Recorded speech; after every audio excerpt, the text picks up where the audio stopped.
Good afternoon, good evening, good morning, wherever you are in the world. Welcome along to the not so sunny Suffolk countryside today. I'm going to take you down through a different area today, down through the swamps.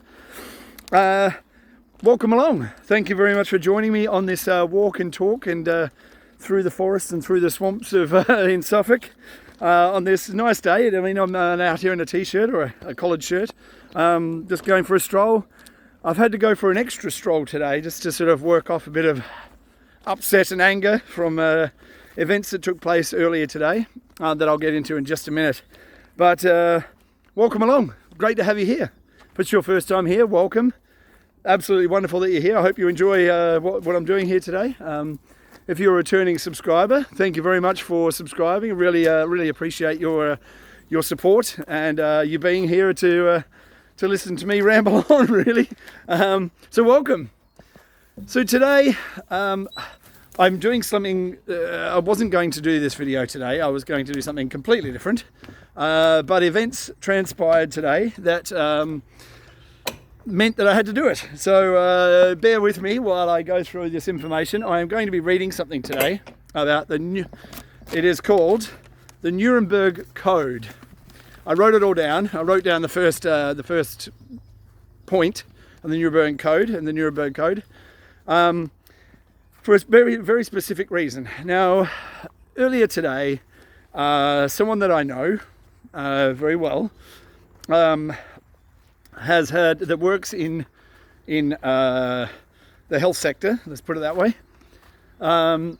has been working this entire time with very vulnerable people in our society, has followed the rules, has done everything by the book, and now their employment is being threatened for refusing the vaccine. Okay, now there's a reason I'm going to read this to you today, and after the end of it you'll understand why. And I hope that regardless of what your thoughts are of the vaccine, or any of these vaccines for that matter, or vaccinations in general, and your rights as a citizen, after I read this to you, I want you to consider the actions of this person, these employers. It's not one employer, it's multiple employers that are stating these actions. That unless people comply, they don't have an income anymore. We're going to get back to that. But firstly, let me read you this. Now, it's quite a bit. So if you can bear with me reading while I walk, I'll try and walk slowly, and I'll try and read it as best I can. Bear with me. It is called the Nuremberg Code. Now, this was written in 1947 after the Second World War, when it was found that the Nazis were experimenting on people in their camps. Okay, so the Nuremberg Code was written specifically after that for events going forward. And it would seem, especially for this event that we're going through right now. So I'll explain after why I'm talking about this in particular, and then we'll go from there. Okay, the Nuremberg Code. The voluntary consent of the human subject is absolutely essential.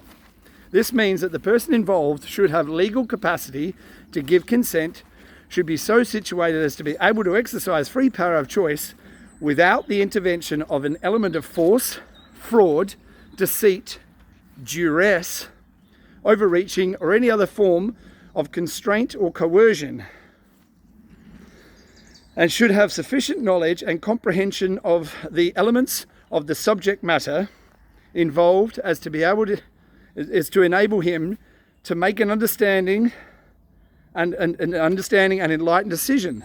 The latter element requires that before the acceptance of an affirmative decision by the experimental subject, there should be made known the nature, duration, and purpose of the experiment, the method and means by which it is to be conducted, all inconveniences and hazards reasonably to be expected, and the effects upon his health or person which may possibly come from his participation in the experiment. The duty and responsibility for ascertaining the quality of the consent rests upon each individual, okay, who initiates, directs, or engages in the experiment. It is a personal duty and responsibility which may not be delegated to another with impunity. Now, impunity, if you don't know what impunity means, is the exemption from punishment or freedom from the injurious consequences of an action. Okay, so we got all that? Now, why do I talk about experimentation? The vaccines are not, here in the UK, are not licensed products, okay? Which means they haven't been approved for safety. So they're still experimental. Now, as I just read to you, if you're going to take part in an experiment, you have to be fully notified of, you need to make informed consent. And you cannot be pressured, no duress, no coercion of any kind, especially when you're threatened with your livelihood, your job, or being able to get on an aeroplane for that matter. Oh, but it's a personal company, I hear you say. Wrong, because these laws are written after the Second World War. Every country signed up to it so that people couldn't be experimented on without their direct consent. Now that cannot be given away. That it says here, it is a personal duty and responsibility which may not be delegated to another with impunity. So basically that you cannot give away the decision and say, oh, well, I trust the government to make the decision for me, because it's not, you can't do that. Okay, now also bear in mind that the vaccine manufacturers of all these vaccines are not liable for any damage that's done to you or anybody. Okay, so you're taking an experimental vaccine that some people are being forced to take. Otherwise, they could lose their job, which means their livelihood, which means they won't be able to feed themselves, under duress. That is illegal. Illegal. Now, we've spoken before about your rights as an individual, and I've also spoken to you about where we come from, you know, God or Creator, the One, whatever you want to call it. Who gives you your rights? Where do your rights come from? Do you think a government gives you your rights? The government says, I will grant you the right to have the choice over what goes into your body. Do you think it's the government? No. Your rights are your own. Your rights over your own body. Now, if we go back just a few months, there was lots of protests in the US about abortion laws. And the slogan was, my body, my choice. So these ladies who were out there protesting were protesting for their right to do whatever they wanted with their bodies. And everybody agreed. Nobody said, no, you don't have the right to do with what your body with what you like. But here we are. Here we are, you know, and we find ourselves in the same situation, that it's my body and it's my choice. And you can't take that away. Neither can you threaten me. You cannot take away my right to choose, or the right to choose for my children. My children cannot give informed consent because they're children. So I have to give their consent for them. And I never will. Now, there's also laws being written here in this country that say, if you don't comply, we'll take your children away because you're a bad parent. Now, I have never worn a mask. I will never wear a mask. There is no science that proves that the viruses are stopped by masks. And if there was, realistically, the people working in virology labs would just sit there in their little paper mask and be perfectly happy and not have to worry about anything. But do they? No. No, they don't. Or when I was refused entry to a supermarket not that long ago, and the lady said, "Where's your mask?" And I said, "I don't wear masks."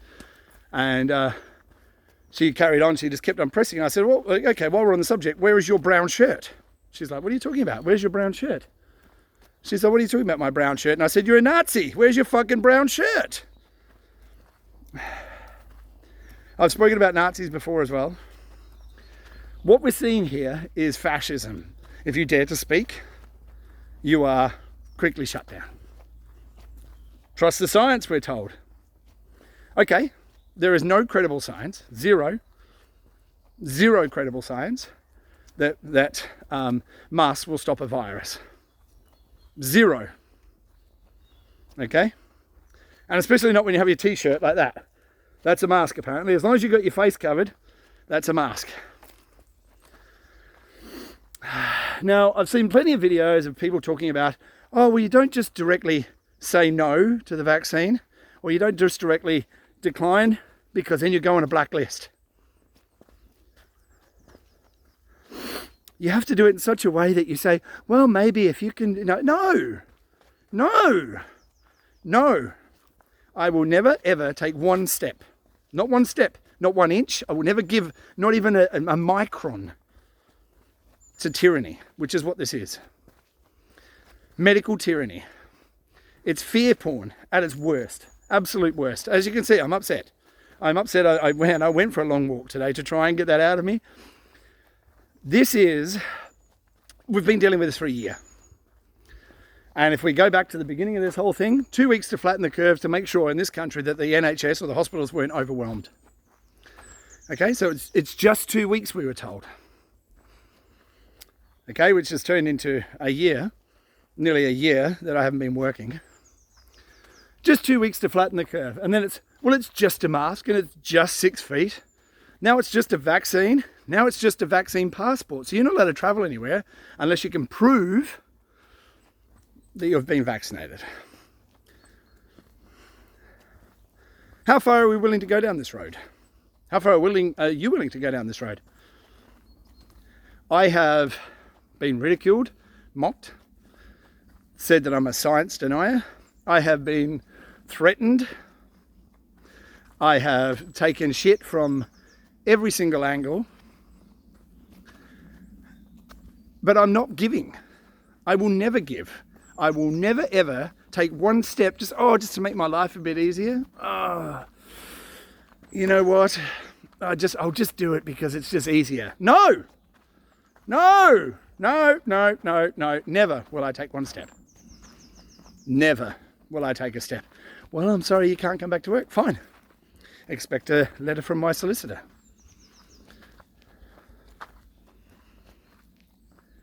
We each have a responsibility, as it says in the letter here, as it says in what I've just read you. Where have I put it now? As I wrote down in that, we each have a responsibility for our own actions. We each have a responsibility to make sure that we are making decisions that benefit us. But I hear, but what about the vulnerable in society? No one ever thinks about anybody else for any other year. No one thinks about anybody.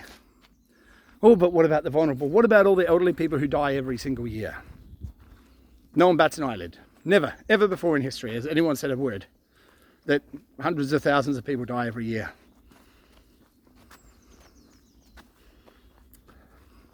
And what do they die of? Sometimes they die of the flu, sometimes pneumonia. But don't you think it's queer that there's been no flu deaths this year? Heart disease, way down this year. It's amazing. I think COVID has cured heart disease. Definitely killed the flu. Now, there was a lady in Ireland who did another video where she was speaking outside the Parliament in Ireland, where they had been petitioning with the Freedom of Information Act to the Irish government to provide details, the science, to prove that COVID-19 had been isolated as a virus, to prove it. They got a letter back after months and months and months and months and months from the Irish government saying, we have no records that show the information that you're asking for. So the Irish government, okay, this is a government who's making the decisions for the people to live under, the laws, could not provide any evidence of that COVID-19 had been isolated as a virus. Okay, this is an Irish government, okay, a government body. I posted that video on Facebook. Instantly, before I even posted it, it said, oh, there's some things in this post that are not true, or misleading information, or false, usual fact-checking nonsense at Facebook. And then it went into an article that proved, and it said, but we have isolated the virus, blah, blah, blah, went into the whole thing, and proved that everything that this woman said was wrong. And a friend of mine, of course, picked up on it and said, oh, well, see, the fact checker's got it right again. You were wrong again. And I said, well, don't you think it's strange? Don't you think it's odd that a private company, Facebook, with their independent fact checkers, who don't know who they are, has information that a government body doesn't have? Does anyone else find that strange? Because I do. And they're not the only one. There's been plenty of people who have been petitioning their governments around the world for proof that COVID-19 had been isolated. Has it been? I don't know. I've never seen it. I've seen things that purport to be. But when you have a letter coming directly from the government and saying, sorry, we don't have any records to show that, but yet Facebook does anyone think that's odd?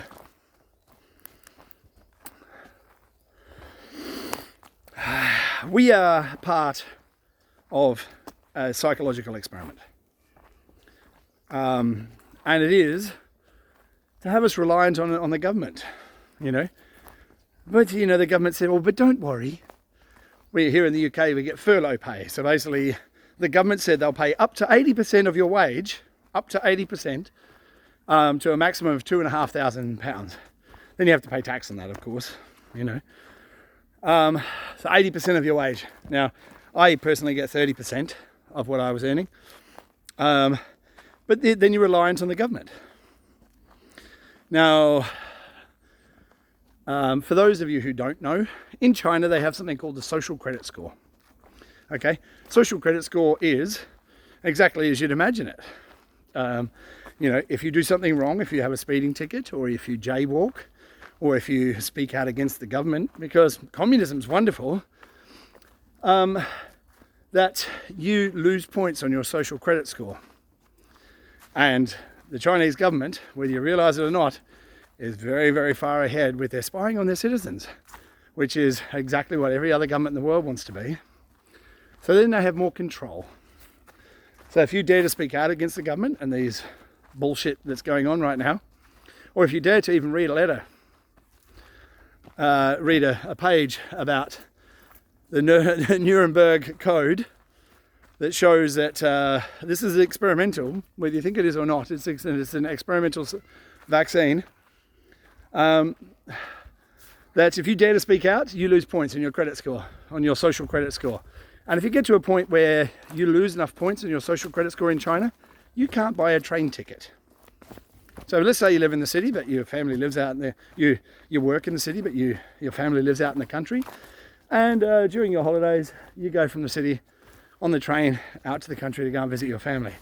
Now, you've done something wrong. You bad person, you crossed the street when you shouldn't have. Or you got a speeding fine, or you did something other innocuous where you spoke out against the government, or whatever it was. You're not allowed to buy a train ticket. You're not allowed to fly. They make the rules. And this is what they're trying to bring in here. Now, imagine if you're now reliant on the government for your money, like they are in China, because it's communism, remember? Oh, but communism's not bad. It's just never been tried properly anywhere yet. All the people who say that are obviously brainwashed morons, and I'm going to say it, you're an idiot. People who promote socialism and communism really, really, really need to read some history. So now everyone's reliant on the government. And then what happens when the government says, I'm sorry, no money for you? How do you live? Now we're heading into digital economy. It's happening as we speak. As we speak. Whether you like it or not, it's happening. Now, if you're getting digital money from the government and you've been a bad boy or a bad girl, we told you not to do that. We told you to wear a diaper over your face. We told you to wear a nappy over your face to catch all those bad viruses that don't get caught in masks. And you don't have to believe me about the whole mask thing. Go and look for yourself. Have a look. Oh, there's a deer there. You see? A little deer running away. Don't believe me. Go and look for yourself. Have a look at what the size is of a virus, and have a look at the size of the holes in a mask. And it's measured in microns, by the way. So I'm not going to tell you. You need to go and look for it yourself, because as with anything, if somebody tells you something, you don't take that knowledge on. The knowledge has to come from you. Go and read it for yourself.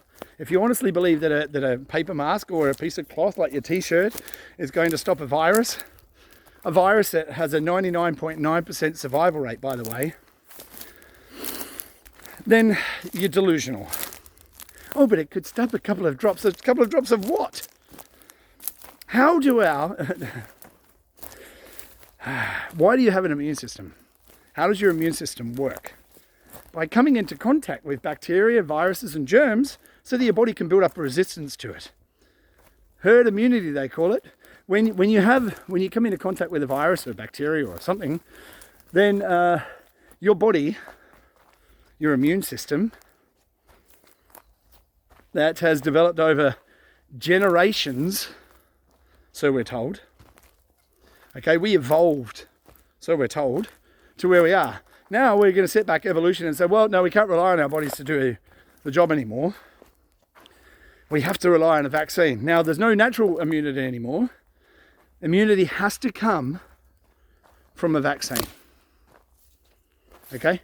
So before, if you had, for instance, measles went through the neighbourhood, all those people who've had it are now immune for the rest of their lives. But what they're saying now, so how many million people, how many billion people around the world have had this virus? Apparently it's pretty virulent. It spreads really easy everywhere. It's a coronavirus after all, like a flu virus. How many billion people have had it already? So why are they pushing the vaccine as the only way you can get immunity? Oh, what about all the people that were tested? In the PCR test, the one that gives you a 95% false positive, that one. Why aren't we just relying on that data to say, well, all these people who've tested positive, they're immune now. Oh, but it doesn't give you immunity. So there's no natural immunity anymore, but the immunity, 96% apparently, effective for the vaccine. How is it the vaccine gives you 96% immunity, but the naturally occurring virus doesn't? How is that? How is that possible? Now, there's another thing that I wanted to bring up in this document here. It's really important, you know, and I'm going to touch back on it again. Just excuse me while I unfold this. That, sorry, excuse me for a moment. Okay.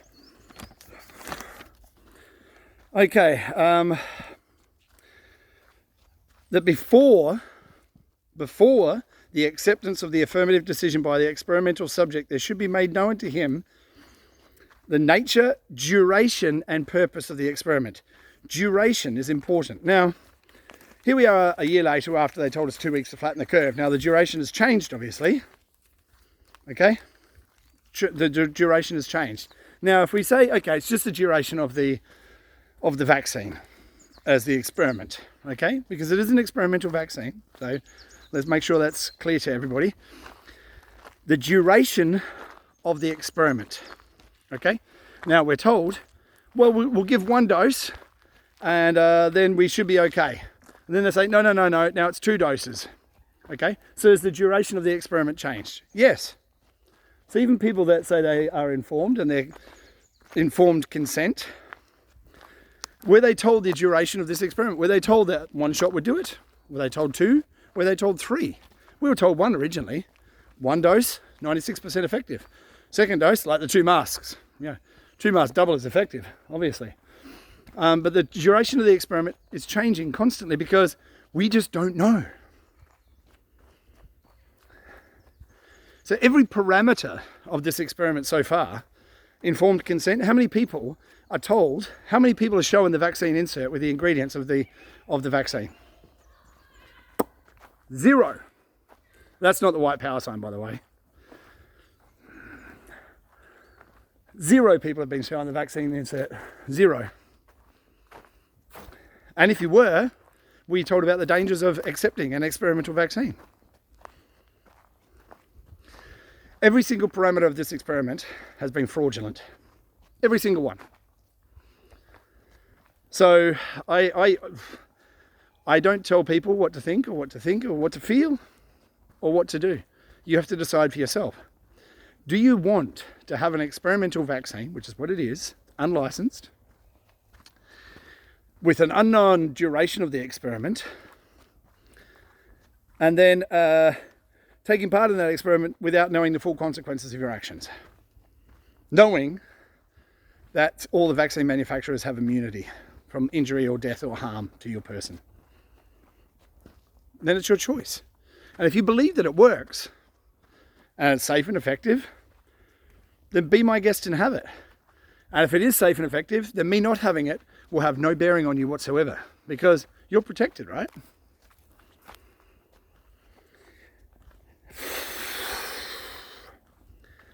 We've reached a point in our world now where fear is we're using fear to make decisions, and decisions made in fear generally, I'm generalizing again, poor decisions.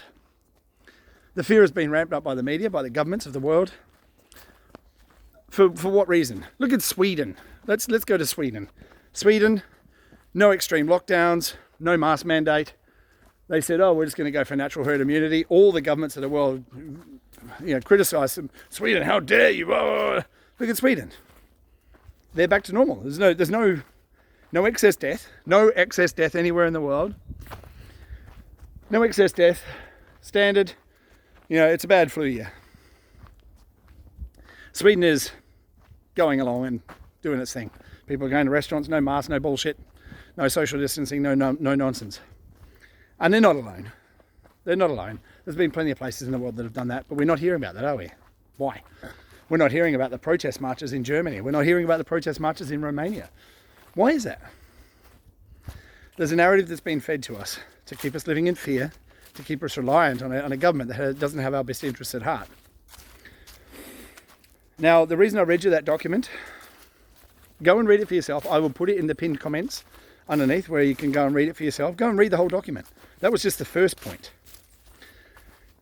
And all the countries in the world signed up to the Nuremberg Code after the Second World War because the Nazis, remember those Nazi scientists who left Nazi Germany after the war? Where'd they go to? Oh, that's right, to America. It wasn't just the rocket scientists.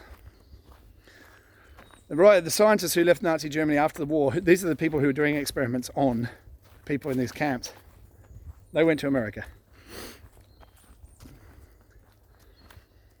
You have to decide for yourself what's going to happen. But what I know, I will never, ever, ever, ever give one single minuscule, I won't give an inch, I won't give it nothing. I'll give nothing. I'll never wear a mask, ever. Never have a vaccine, ever. And I will not pussyfoot around with it and say, oh, maybe I will if you can prove. No, ever. Never, ever, ever will I do it. And you have to make the decision for yourself. I can't tell you. It's your decision to make. But also understand that if you're being forced to make a decision, it's violating the Nuremberg Code for a virus with a 99.9% survival rate. So that's my rant for today. And it is a rant because I'm upset. I'm upset because people are just falling willingly for propaganda and nonsense. To finish on a lighter note, I want to thank everyone for the wonderful comments and the feedback I get on my videos. It buoys me no end to know that there's a lot of people out there, and the channel is growing every day, which I'm ever so pleased about. I had a comment from a friend of mine. He wants me to do a talk on a particular subject, which I will. That's James. Hi, James. Which I will in the next couple of videos. I'll be doing that subject. But please join me, because I'm not always upset and I'm not always ranting. Sometimes I'm just walking through the forest and asking questions about the nature of reality and how real is it. Anyway, have a wonderful day, and go out there, share some love with people. Share some love, be with people, be kind, and be available to people, because right now people need your support and they need your love, because it is a tough time for people to go through. I hope you're all well. Look after each other, look after yourself, and I look forward to seeing you real soon. Take care. Bye.